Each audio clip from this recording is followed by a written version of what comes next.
যেমন আপনার অফিসে আমি গেলাম, ফ্রক পরে মেয়েদের ড্রেস পরে ঘুরে বেড়াবো, অফিসে অ্যাকসেপ্ট করতে হবে, তাহলে মেয়েদের অধিকার ক্ষুণ্ণ হবে না? এই যে শব্দের মার পেয়েছে, এই কাজগুলো ঘটছে, এবং সংসদে অনেক ইসলামপন্থী সংসদ ছিলেন, কিন্তু তারা কেউ বুঝতে পারে না।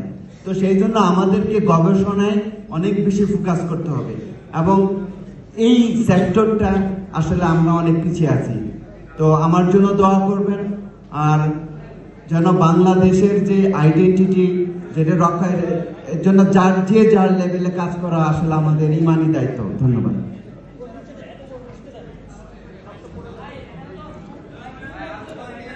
5 মের গণহত্যার স্মরণ ও মূল্যায়ন শীর্ষক শাপলার শহীদ গাথার আয়োজনের এই পর্যায়ে আমাদের মাঝে আলোচনা করবেন জনাব তাজুল ইসলাম, সাবেক চিফ প্রসিকিউটর, আন্তর্জাতিক অপরাধ ট্রাইব্যুনাল।